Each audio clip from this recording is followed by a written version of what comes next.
Everybody. My name is Matt Killian. I'm here with WorkFaith Connection, and welcome to our April speaker series. We've got a very, very special guest with an incredible story to tell you all today. And I'm just going to give everybody just a few more minutes before I open us up in prayer, and then give just a slight organizational update, and then we'll get into the story and Anthony. So thank you all for joining us this morning.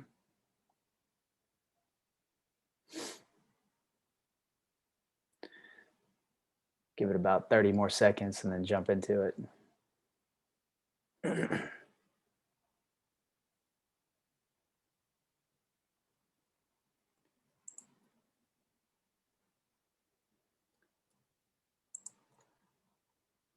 I see Pastor Eddie's with us this morning. Thanks for joining us, Pastor Eddie.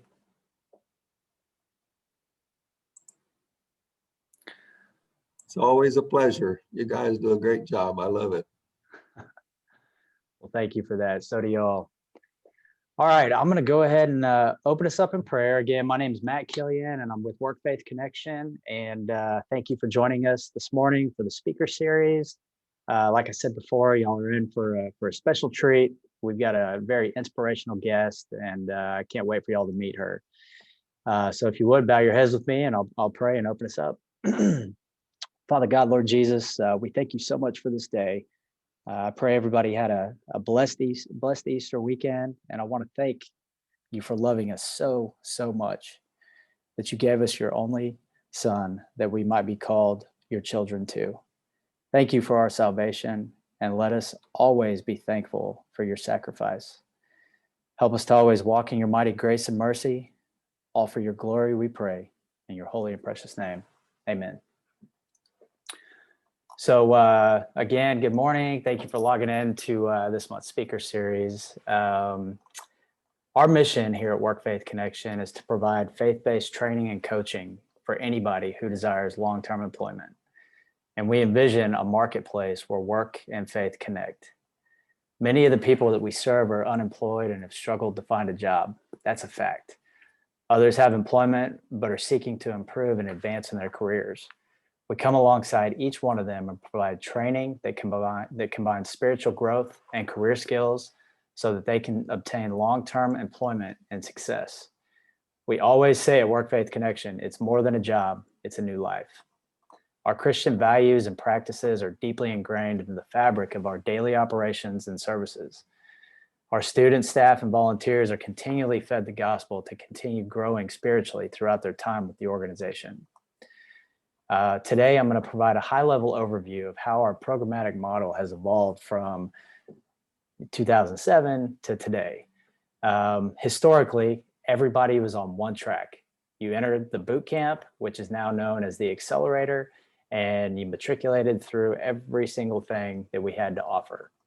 Our new model looks a little bit different. All classes are currently offered virtually, and on May 24th, we'll be back live and in person. And actually, it's going to be a blended version, which is a live audience broadcasted to a virtual classroom. Each person can enroll in the different segments. They don't have to start at the Accelerator like we previously had. So individual tracks equals more success for different situations. We've outfitted our classroom with the state-of-the-art equipment, cameras, mics, etc., to enable this to happen. And so we have our first, So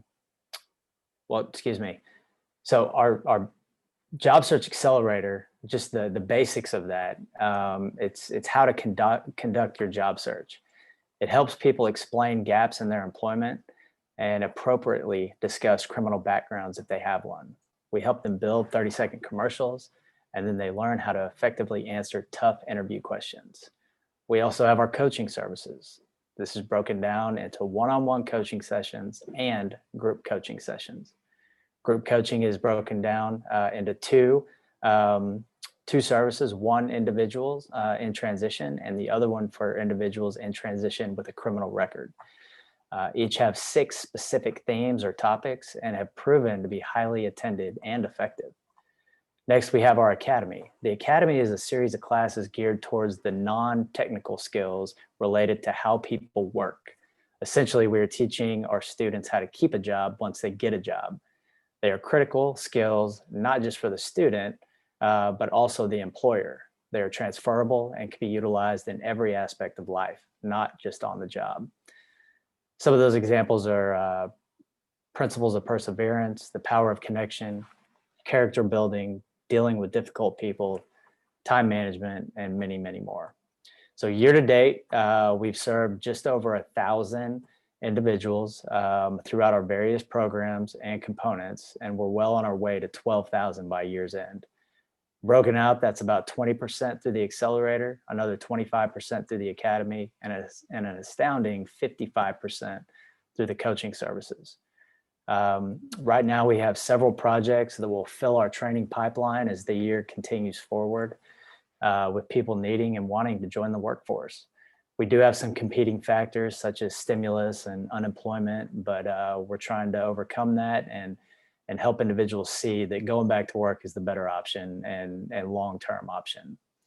So some of the projects include partnering with a global company, another with a national brand, some more with some local high schools and colleges. And then last but not least, our iWork event that's coming up at the end of the month. So here I'd like to pause and just talk about what iWork actually is. So it's a 2-day hiring event designed to provide hope, build community, and connect job seekers with long-term employment. Our focus is bridging the skills gap in America and getting the frontline workers back to work. Everybody can join us on April 28th and 29th for sessions with key leaders and essential businesses, virtual one-on-one meetings and with employers, practice interviews, group coaching, and much, much more. As usual, we have a lot of irons in the fire and a bunch of moving parts that would essentially allow me to stay here all morning. But I know y'all are here to hear Terrica and Anthony, so I want you to hear this tremendous story of perseverance and resilience. And with that, I'll pass it back to you, Anthony. Thanks. Hey, thanks a lot, Matt. I want to beg you all's grace in advance. I just had vocal cord surgery last Wednesday, so this is literally my first entree back into speaking in over a week. So in case my voice burns, Matt is going to jump in and actually help facilitate this interview for me. So first of all, thank you all for joining. Really, really appreciate you all. It's been a couple of crazy months due to the snowstorms. And then of course, last month, Danny, who was our guest, was actually not feeling well. So we had to make quite a couple of adjustments, but we are here today and I'm super, super excited to introduce this guest to you all because, man, her story is literally unbelievable. In fact, I really truly believe they should make a movie out of her story. And I'm not just saying that. And I meet a lot of people with a lot of incredible stories, but Terrica's story is literally one of the most unique stories I've ever heard in my life. And I highly, highly, highly encourage her, if she hasn't already begun that process, to actually consider turning this into a movie. I met Terrica I don't remember. I think it was in Miami several years. I think it was 2 years ago now, 2 years ago. And so I was at this big event. There was about 1,000 people in the room, and there was this investment company that was the key sponsor of the event. And I'll just say this very candidly, I wasn't, so they're like Salt Capital and this major company that's, sponsoring this event, and they're basically doing investment deals in the real estate, commercial and residential real estate space, et cetera. And so I'm looking around for the CEO and I'm looking around for the founder because I'm like, wow, this sounds like an incredible idea, incredible venture. I'm wondering who this person is. And then finally, I can't find the CEO.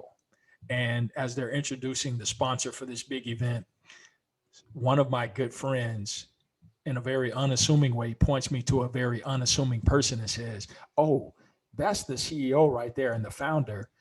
Her name is Terrica and she's right there. And I have to admit that I looked and I was like, right where? And they were like, no, right there, that's Terrica. She's talking. And just because she was so down to earth, so humble, and so frankly, it was like she was my baby sister. I mean, I just didn't expect it to be Terrica and I was like, you've got to be kidding me. Not in a, I mean, in a shocking surprise manner. I'm like, wow, she is doing all of this.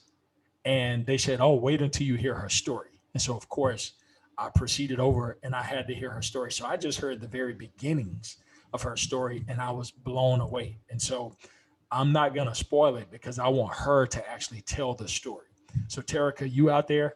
I know she is. There she Yes. is. Hey. Thank you guys so much for having me today. I'm so excited to be with you guys. Yeah. Now, Terrica, you do know that a lot of the people here are not New Orleans Saints fans, so they're gonna. Not, but we do have some New Orleans Saints fans, and of course, a couple of my great friends played for the Saints and won the Super Bowl. So I'm just teasing you, just cracking on you a little bit. But how are you this morning?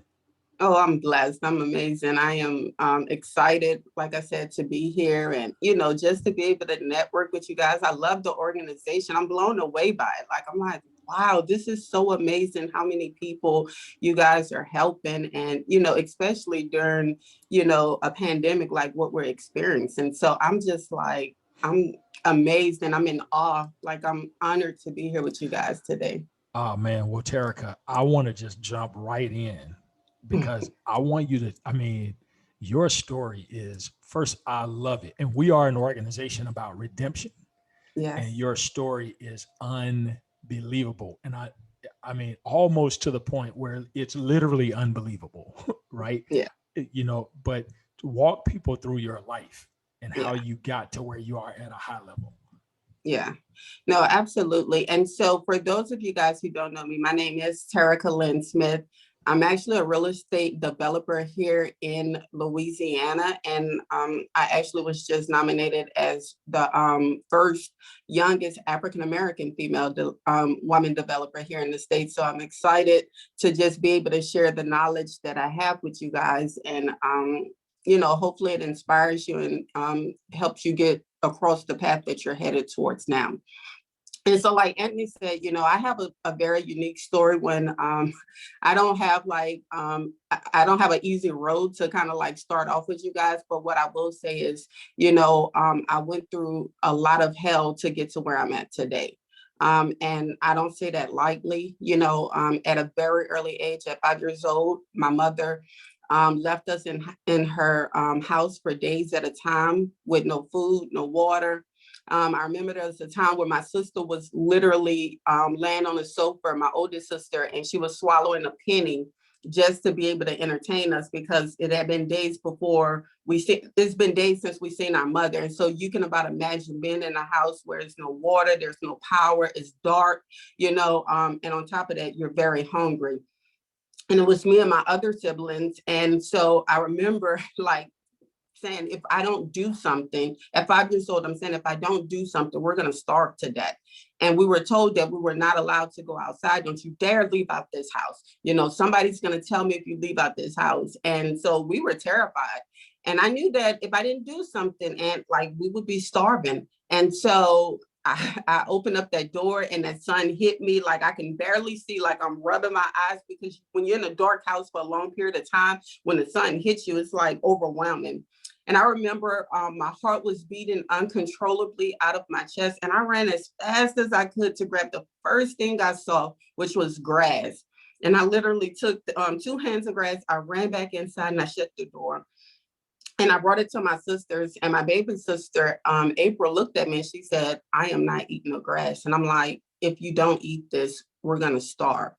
And so at the age of 5 years old, I was already having to make very adult decisions that no 5-year-old should have to make. And a lot of the times when my mother would go off for days at a time, when she come back, she was completely high and out of her mind. She was a monster. She would literally beat us for no reason.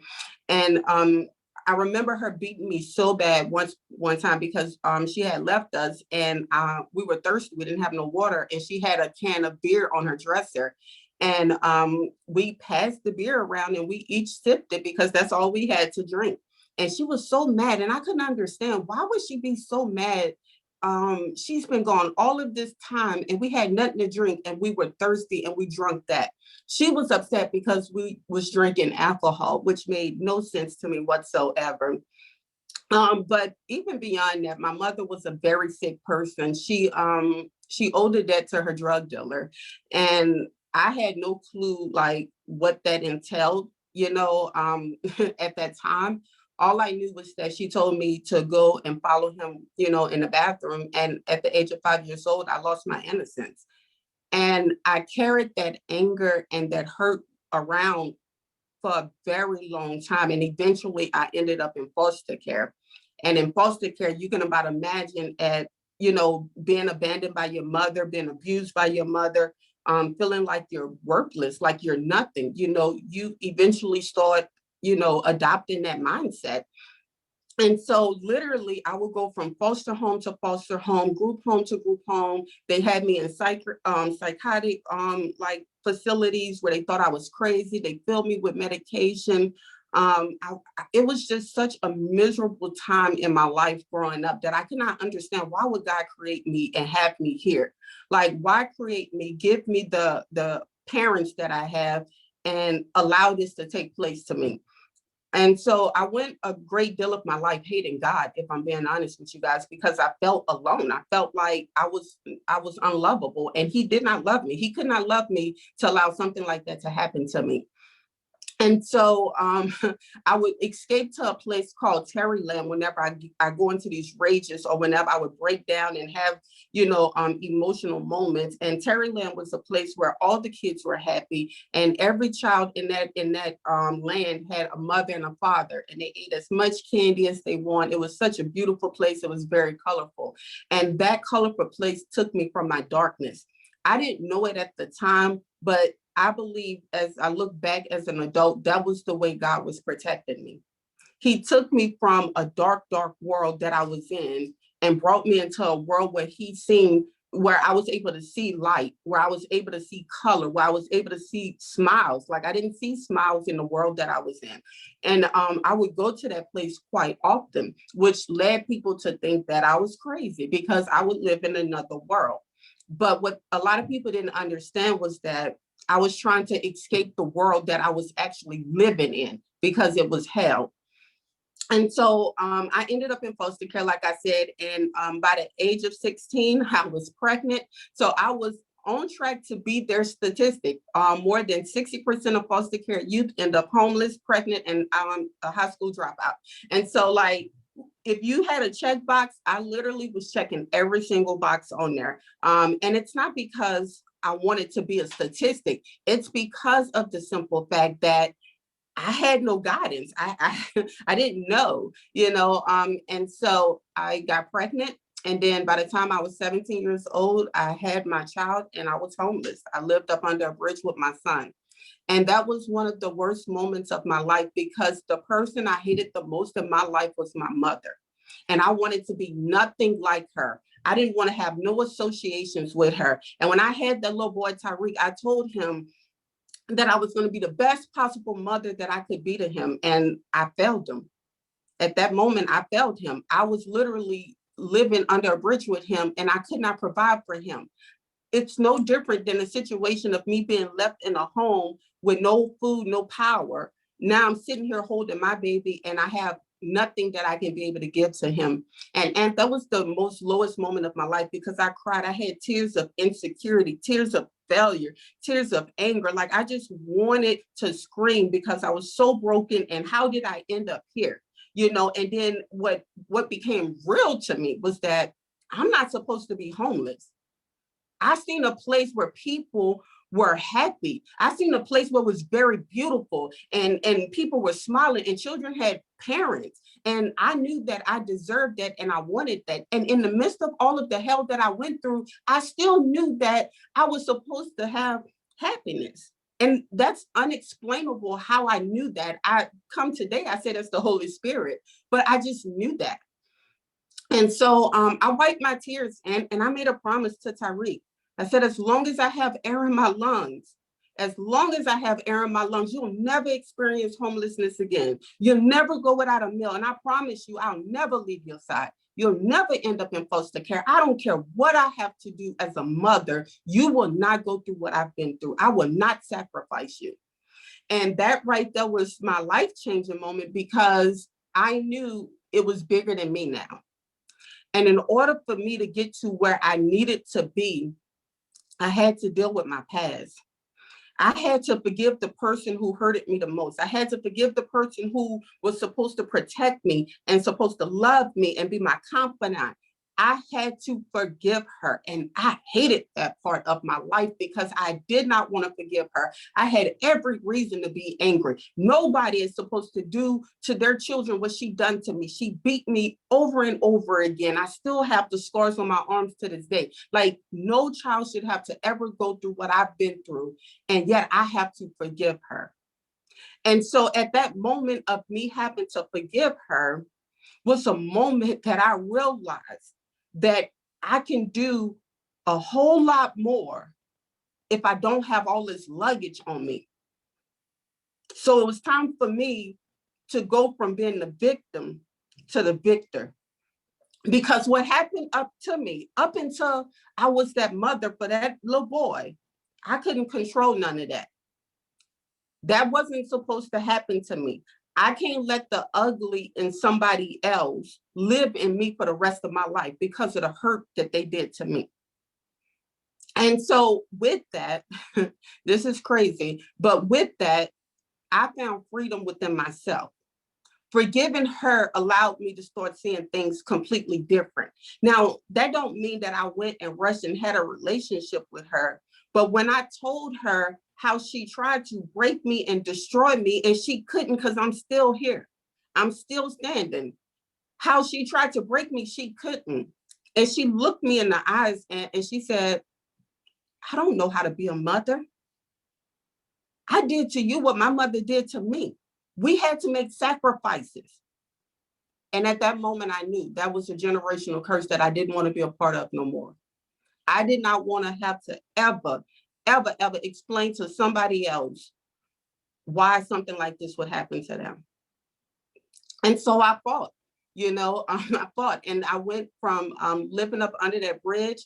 I had made a phone call. I made a lot of phone calls actually to different landlords. And one landlord, I didn't have no money, but one landlord, I told him, I said, look, I'll give you my whole entire food stamp card. I just need a roof over me and my son's head. I'll figure out our food later, but just give me a roof, And I said that to a lot of people, and only one guy told me yes. He said, but look, I don't want anything from you, not even your food stamps. I just want for you to get yourself together, and I want for you to be able to be a good mother for that kid. Oh, I cried, because nobody never done nothing that good for me in my life. Nobody never done nothing that good for me in my life. And I knew that that was an opportunity that I had to capitalize on. I had to perform on it.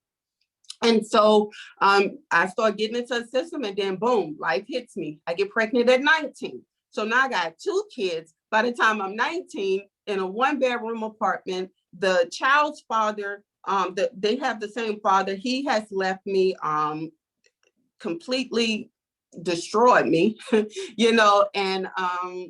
and so I just had to keep moving. And Hurricane Katrina hit. But right before Hurricane Katrina hit, a guy came into my life who I did not trust, because as you can about imagine, you don't trust nobody at this point in your life, and he fought through a lot of walls. He fought through a lot of walls to love me. He loved every single scar I had, and I didn't know, but today he's my husband, the man that wiped my tears and believed in me and encouraged me, became the father to my kids. He gave them his last name. And so my kids went from being fatherless to having a father. And that Terry land that I often dreamed of as a kid, I can honestly say now, and I feel like I'm living in it, and so that's kind of like a quick overview of it.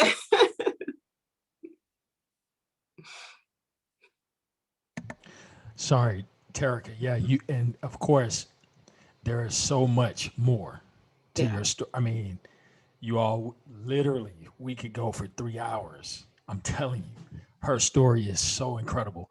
Terrica, okay, make sure everybody understands, like, how did you get into real estate, right? Because I want you to tell the meat of the story of how you were rejected, how it's just all of that. Like, again, there's so much that I want to unpack with you, but I Yes. want to ask you to just jump right into the real estate, because I want to leave about 15 minutes or so for people to ask questions. So we got another 15, 20 minutes or so for Q&A, and Okay. then yep.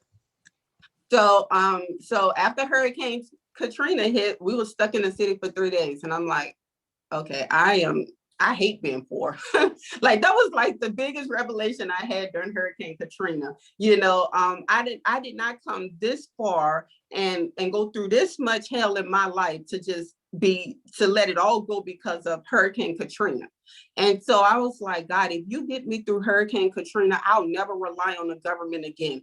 I won't take the food stamps, the welfare. I'm going to work my behind, and I'm going to get off this system. So the next time a hurricane comes, I can fly up out of here with our mayor, because our mayor had left us. And so I was like, all right, so that was my motivation. And we got relocated to a city called Lafayette, Louisiana. And I didn't know nobody here. I just knew that I needed to do something. I needed a career. Like, I needed something where I can start making money, where I'm not just relying on welfare and the government every single month. And so I said, you know what, I can go to real estate school. I sold magazines. That's how I ended up getting pregnant, because I was traveling on the road selling magazines from state to state. So I'm like, surely if I can sell people magazines, I can sell a house. A magazine is a lot harder, because people don't even want to read. And so sure enough, I go and I'm sitting in real estate class, and they're like, so let's talk about mortgages. And I'm like, they like, what is a lien? I'm like, what? I'm like, they speak in all type of vocabulary I have no clue about. So I didn't only fail the real estate exam one time, I failed it 7 times, back to back, literally. And so look, guys, it's an hour drive to go take this test. So I'm literally hyping myself up. You can do this. You're going to pass this. Whoa. And then you come back and I'm crying. And then I go back and then I'm crying again and I'm going back. And so I just kept on doing it. And I'm like, I'm going to pass this. You know why? Because at the end of the day, I already know what's behind me. Like, I already know what's there. And if I keep on fighting, maybe something can be different for me in the future. So I went on, I passed that exam. And then I go to a broker, and I go to the biggest company here in town, and I'm all excited. I went to Goodwill. I found a really nice outfit. I was excited. And like, I was just like, oh my gosh, I have a real estate license. I got on this really cute outfit. I go to the broker, and he looked at me. Well, before he come in the room, he walks into the room. I go to shake his hand. He pulled his hand back.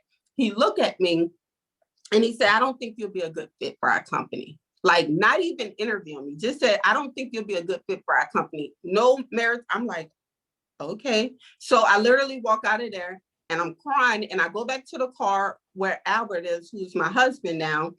And he was like, so you just gonna let that one man just make you quit now? And I'm like, but he said, I'm not gonna be a good fit. He said, Terrica, you've been through worse. Pull it together. So I was like, yeah, you're right. I've been through worse. So I pulled it together. And I went and found a broker that wanted me. And I became his top producing agent. And then that broker that didn't want me called me, was trying to recruit me to go to his team. And fast forward, I sold over $300 million in real estate transactions. And I was like, wow, this is great. I went from, Katrina, homeless, to, being their top salesperson. And I realized that I wanted to do more. Like, I wanted to be able to give more. And so just to kind of just keep on moving along, I actually became a real estate developer. And the only reason why I became a real estate developer was because I made my son a promise that he would never have to ask for permission to sit at nobody's table. And so actually a few weeks ago, we revealed his name on a street sign, where we put his name on top of a street sign dedicated to my son. for saying we came from under this bridge, son, and we literally are standing here looking at your name up on street signs. And to me, that's legacy, and that's what it's all about. Terrica, I'm over here about to burst. I'm not supposed to scream because of my No. surgery. It's taking everything in me not to absolutely unleash and scream. I know the story, and what's crazy is I've heard it over and over and over. And yet every time I hear it, it feels like I'm hearing it for the first time again. To be clear, everyone, she did over 300 million in sales. Now, Terrica, tell them about your own company. Again, 300 million in sales, from homeless, living under a bridge, foster kid, abandoned, abused, 300 million in sales. Okay, but the story gets better because she hadn't really, okay, so first of all, I think when we were just talking like a couple years ago, you're the owner of two companies that combined had done over 100 million in sales, and those are your companies, right? Yes. Just to be clear, everybody, she was working for someone else. Now she owns her own real estate business. Now I can say empire, right? And yeah, and at that point, Terrica had done 100 million in sales and transactions the year before. All right. And these are companies she owns, just to be clear. Now, two more things I want to make sure you talk about are both the community that you're developing now and the board game. Can you touch on both of them now? Because you just did somewhat where she's talking about her son, where there's a sign with her son's name say, this is real life. Terrica is literally building a community. Yeah. And you can go and do your research. You can look her up online. This isn't fictitious. This isn't made up. Tell them about the community. And then, of course, tell them about the board game. Yeah, absolutely. So we are developing right now. It's about a $15 million community. And in this community, so let me just go back a little bit. I know what it's like to be poor. I know what it's like to live in poverty. Poverty has no color. And so whenever you are struggling, it is very hard to dream. And so for me, it is extremely important for children in the low income communities to see superheroes that look like them, that they can believe that they can do exactly whatever it is that they want if they put their mind to it. And so with that, our work got me invited to the White House, right? And to be able to be recognized, by Scott Turner that led Opportunity Zones for the work that we're doing within the community. And so this community is going to consist of over 200 plus doors. It's going to have a grocery store. We're putting a coffee shop in the community. And most importantly, we're putting a bookstore in the community. And these are all things that enrich the community. We're not putting a McDonald's or anything like that. No offense to any McDonald's owners. We're just looking for whole food options where they can have healthy eating options and, opportunities to read and grow their mind. And one of the things I did, because I want children to be able to get into, I want children to start breaking these generational curses of poverty at a very early age. I created a real estate board game called Developers. And Developers is created because so many people said, how can you get started? Like, I don't have any money. And there's a secret to real estate investing, which is called leverage. And so with the real estate board game, it teaches you how to leverage. It's not an easy game to win. And if you play the game and don't have a strategy, you'll never win. And that's how life is. You have to have a strategy. You have to understand the business you're in, or you'll continue going around and round and round the board, and it'll never end. It goes on forever. And so what we teach in this board game is what is liabilities, what is assets, life can be good or bad. I had a horrible hand dealt to me. I threw it back to the maker. He threw it back to me and said, no, you're looking at it wrong. Pick it back up and look at it with my eyes. And that's what I decided to do. And so now I'm able to teach children and families how to create generational wealth through real estate investing. So everything that I have to give back, because I know what it's like to start with zero. I know what it's like not to have anything. And I know what it's like to feel like you're in it by yourself. And so if I can just put something out there where it can get the conversation started and get the minds rolling, then I believe I'm doing my part. Oh, absolutely. And we bought 5 of those board games, and I'm gonna make sure we actually invest in more so we can distribute them. So, Matt, do you have any questions for Terrica? I know one question came up. I had a series of questions that I didn't get to, but one question, Terrica, came up about your faith and how you actually came to know the Lord in the midst of everything you were going through. Yes. So they want to know my salvation story. Yes. Quick, yeah. So I'll tell you, after Hurricane Katrina, Albert could not find his mother. And at that time, they didn't have Facebook or anything like that. And so we literally would check the Red Cross list every single day to see where everybody was located at. And we found out that she was staying in Lafayette, Louisiana. Well, she had invited us to church, and I'm like, oh, I'm not going to no church. And she was like, no, you got to come. There's this pastor, and he cries all the time. Like, he can't even preach a word without crying. I'm like, oh, he cried? I feel like a good laugh. I'm going to go to church, and I'm going to laugh at this man because he's going to sit there and cry. And lo and behold, he said this, and this is what changed my life. How do you expect God to enter your house when you don't enter his? And I about fell apart. And at that moment, I stayed at the altar, felt like forever. But it had to be a good 30, 45 minutes. And I bawled and bawled and bawled. And I cried and cried and cried and cried. And I left it there. I left it on the altar. And I asked God to forgive me for hating him. And like I said, in the midst of me asking for that forgiveness, I realized, although I had a very rough life, like I had a very rough start in life, he has been there every single step of the way, because there was moments I should not have made it out of that situation. I should have never made it out of that bathroom. I should have never made it out of that dark house. I should have never made it out of that crazy hospital where they over medicated me and I had an overdose. I should have never made it out, but yet I did. And I owe that to God, because without him constantly bringing me to Terryland and reminding me what I believe is the promise he had for my life, I wouldn't be standing here today.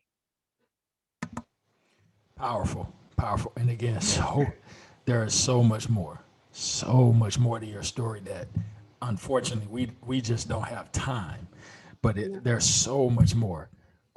Let's see, another question that came Anthony, up. I got one. Go for it. Hey, Terrica, Hey, just Matt. so great to meet you. And thank you so much for sharing everything that you've shared this morning. So just to expand a little bit more on your faith, because I mean, your whole story is just intriguing, but the faith aspect is what is piquing my interest right now. So can you give us any advice or wisdom on how you connect your work and your faith on a daily basis? Like, how do you bring that together in the workplace with all your employees and staff members? Yeah, so that's a great question, Madeline. Thanks for asking it. One of the biggest things that I say is what we see right now in front of us don't have to be the reality. And so for me, whenever there's something that's super big, supernatural, and it's going to take a whole lot of faith to believe, then I place myself back at my lowest moments where I knew where I had to believe. Being under that bridge with my son. Like, if I would have not believed, Matt, if I didn't have faith, I would still be homeless to this day.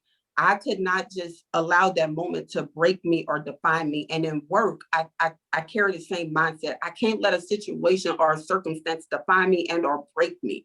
I'm kingdom strong. I'm street strong. So I know being this type of strong allows me to have a different type of faith. So when I see things falling apart and when I see things going completely wrong, I'm constantly reminded of that promise that I made up under that bridge, that to me is so much bigger than where I'm like, so much bigger than the situation that I may have in front of me at that moment. So for an example, I was told that this community that was recognized by the White House, before it was even ever recognized, before anybody knew me, they said that this was a horrible idea. Don't you ever invest into low-income communities.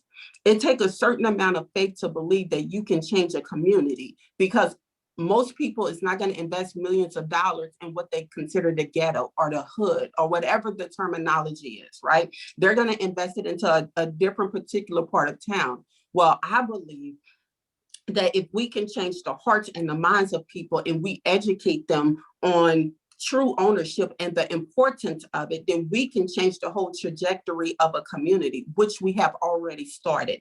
And so the people that said that nobody would never buy a house over there, we can't even build them up fast enough. That right there allows me in my business to be able to see things different than what you may naturally see with the natural eye. It is so easy to look with your own eyes. But whenever you say, and I don't want to get too spiritual on you guys, but whenever you say, God, allow me to see this through your eyes, then it becomes a whole different picture. It becomes completely possible because you know that anything that don't align with the word of God is a lie. And so I believe that we can change the hearts and the minds of the people in the community who don't even know how to break the actual curses that they in. But if you teach them, then they'll be able to break it. And that's what we're doing. And so faith is a huge part of what I do, Matt. Huge part.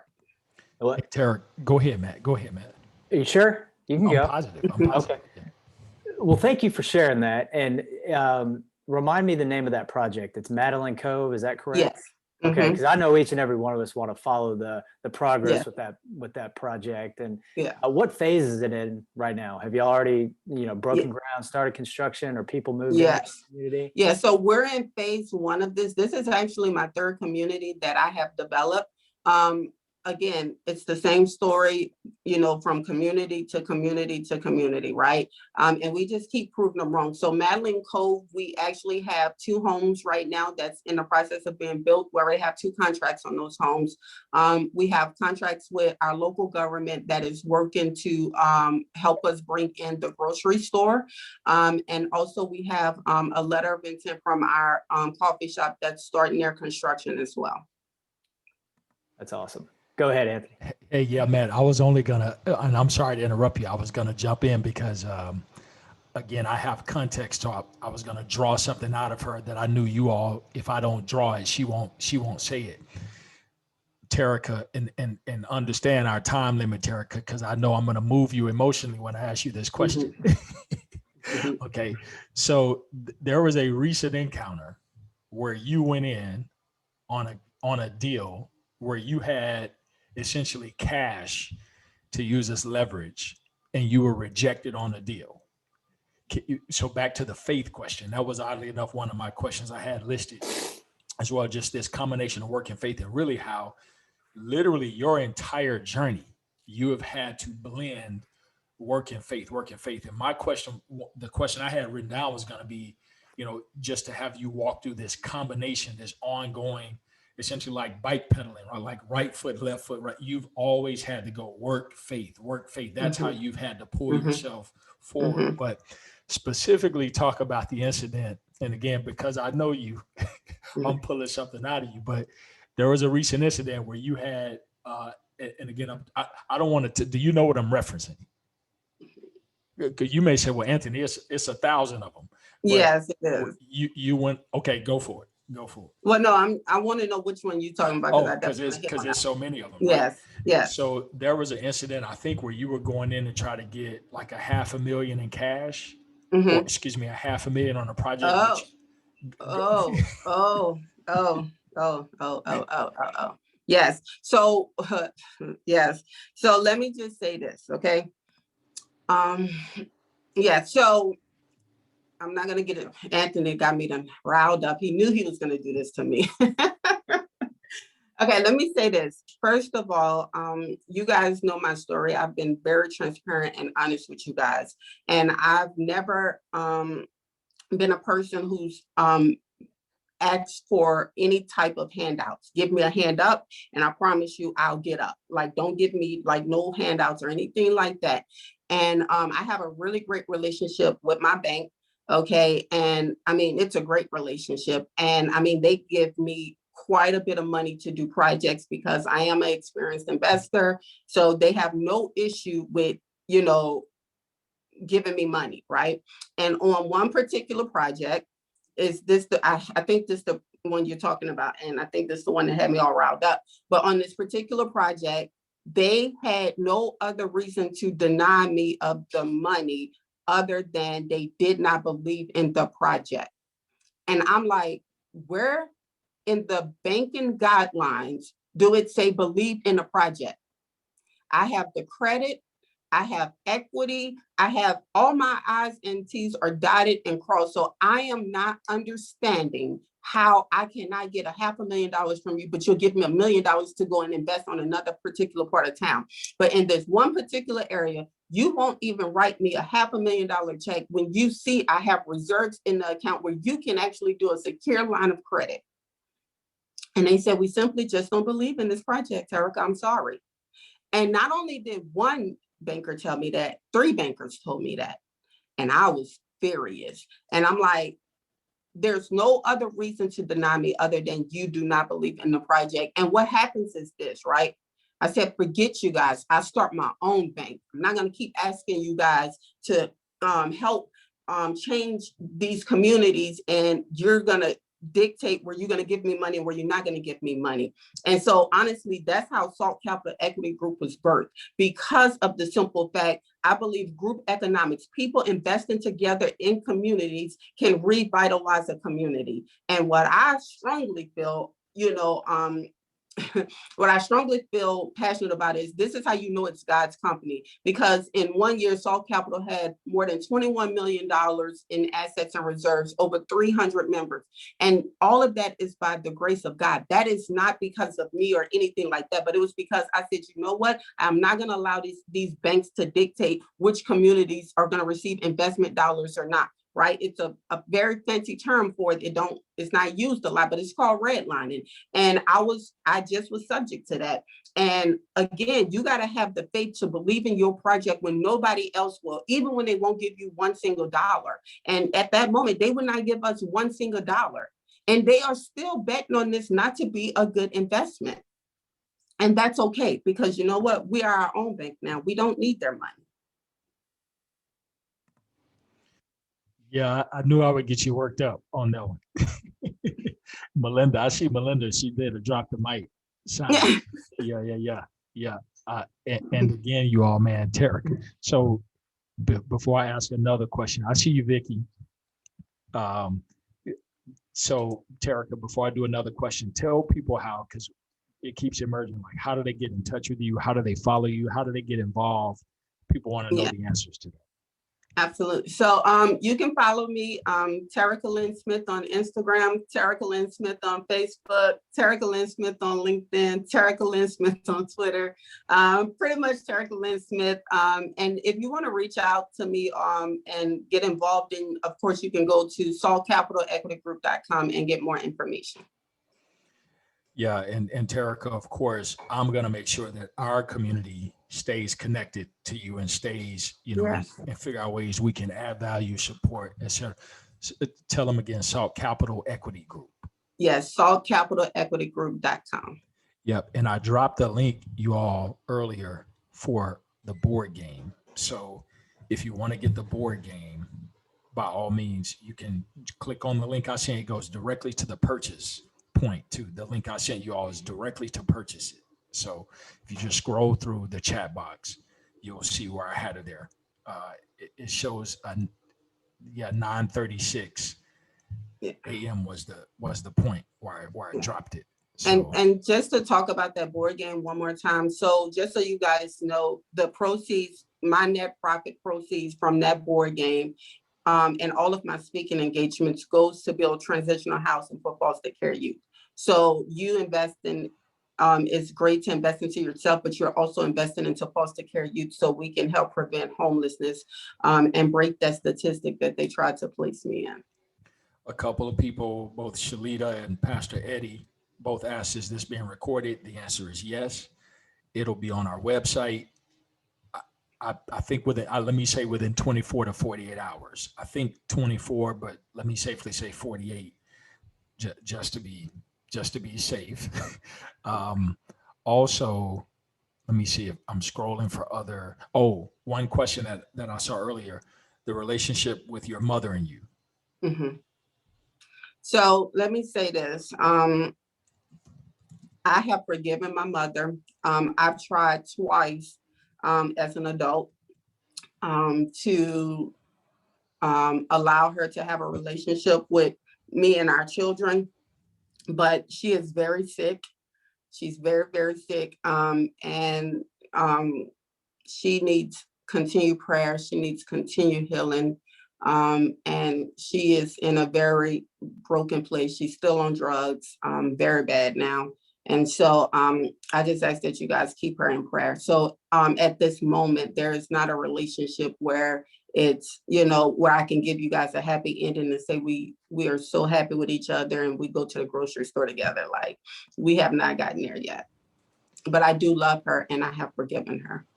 And frankly, that was one among many reasons why Terrica and I, well, at least why I connected to her so well, because of, frankly, the brokenness of our relationships with our moms. And so that was, you know, when I heard your story, just my heart is like it leapt out, right? And it like connected because of, you know, just me hearing your story. And of course, I have this ongoing challenge and brokenness with my own mom that lives on a daily basis. And, you know, one question, a couple of thoughts in our last question. So first of all, you all, from a thought perspective, if Terrica's story, whatever you're going through, if Terrica's story does not give you some form of hope, I mean, even if it's just a 1% of hope, her story should give you some form of hope. All right. So I just want to remind everyone, grab on to the nuggets of her story and use it as leverage to build momentum to create your own story. All right. The second thing is, and we hadn't even talked a lot about it, but her, just very candidly, the rejection she's experienced throughout her life, but even more recently, we're talking about a multi-millionaire female who came from her conditions, who to this very day, still, because she's a female and because she's African American, there are explicit and blatant opportunities or points of rejection in her life. And so, Terrica, one thing somebody asked, if you could essentially close out maybe on, and maybe there's room for one more question on, you know, talk about how you navigate being a female and being African American in the spaces that you're in. Because you usually, and again, I know that because you are who you are and you're doing what you do, you're constantly having to navigate being the only in the room, whether it's only female or whether it's only African American. Talk a little bit about that and give some encouragement and hope to those who are here.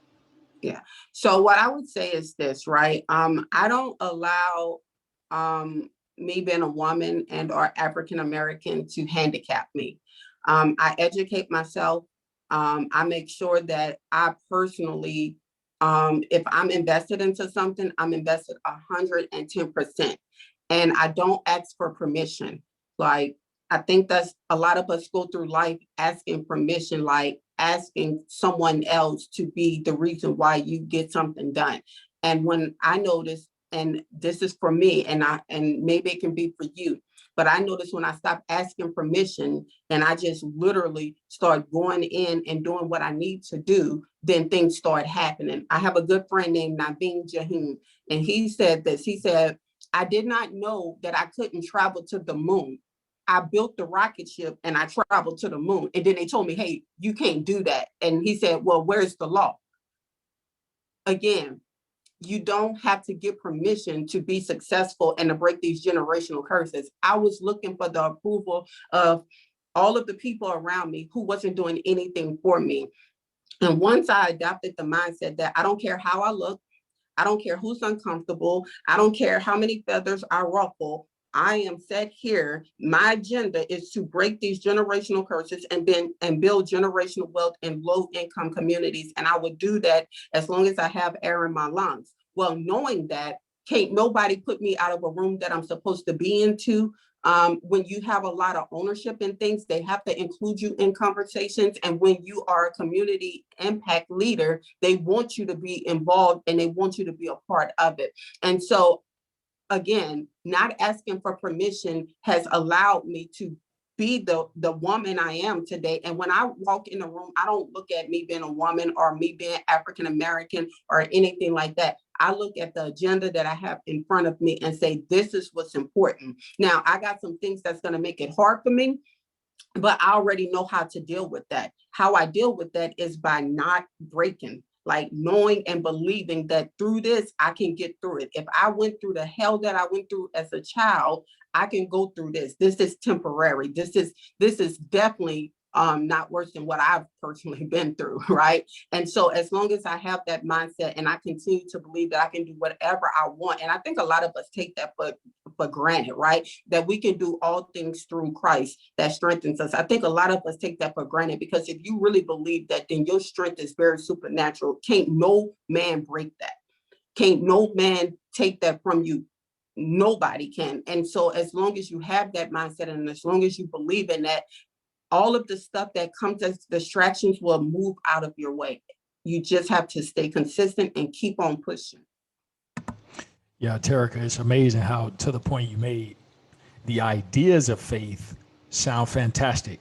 Yeah. In a lot of cases until we have to employ them. Yes. Right. Then it's like, okay, now it's showtime. Everything you've been talking about, it's time to actually put to action and bring to life and employ that faith. Right. And so, to your point, that's hard for a lot of people. There's room for one more question, I think. And I want to say one more thing too. And if you take one of the greatest lessons I've learned from the Bible is David and Goliath. David never asked nobody for permission to take that giant down. He just believed he can take the giant down. And I always think about that. I'm like, man, who told David he was this little bitty puny person that he can go and take down Goliath? Well, if he can take down Goliath, he got Christ-like strength. I know I can. You know, what I'll ask you to do in closing is speak to, because one of the things I know that's common for you, for me, and many of the people, just so y'all aware, Terrica and I run in a circle of speakers, influencers. There's a group of us who have, frankly, similar stories, pains, heartaches, breaks, etc. And one thing that's common is, frankly, this lack of a fear of failure, right? And I think, even as I'm hearing you, Terrica, one of the reasons, this is just my theory on it, is because life threw so many blows at us growing up. You know, I was last week when I was in surgery, about to go under, right, literally be put to sleep. My mom was in the emergency room in Memphis, you know, in the hospital, and we had a war 2 days before. I mean, a straight up war. Like, she wasn't speaking to me. It was, you know, and I was just as, you know, my wife's like, hey, your blood pressure was just as smooth as it. You know, the point is, like, I've been through so much like that. And sure enough, 2 days later, after we're back at it, right? You know, so the point is, life has thrown so many difficult things, so many hard balls. Like, I'm not afraid to just go for it. So in closing, give some encouragement to the people out there who are on the precipice of going after their dream, but fear and concern of failure is the thing that's gripping them and holding them back. What do you leave them with? Absolutely. I would say this, right? You have to choose your pain, right? You're going to have pain no matter what, right? You're going to have pain if you quit, and you're going to have pain if you keep on going.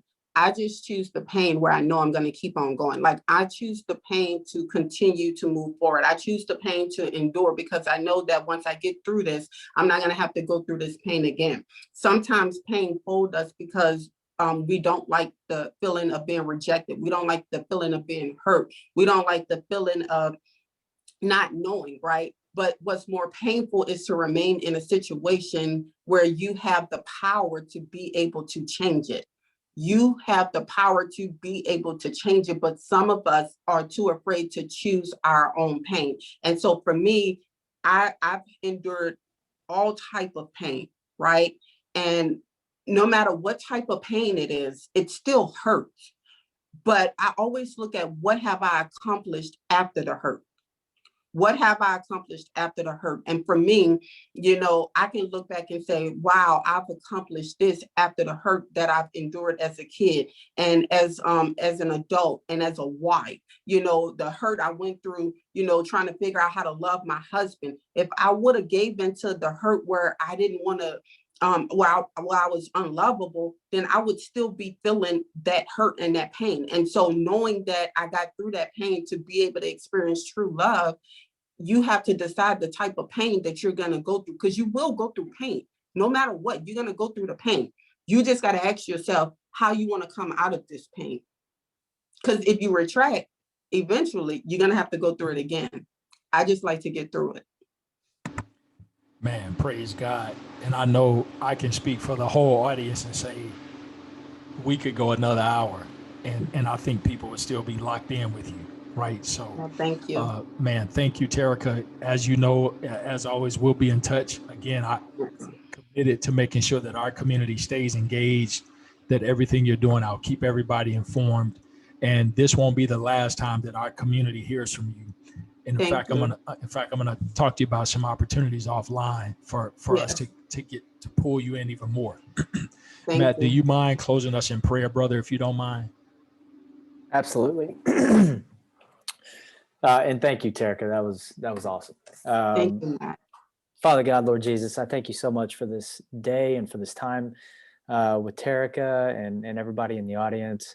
I ask you to just continue to bless her life and her businesses. And I just thank you for allowing her to impart wisdom and advice and her story to the audience today. I know that it touched so many lives and will continue to improve everybody that listens to this after the fact. I ask this in your holy and precious name. Amen. Amen.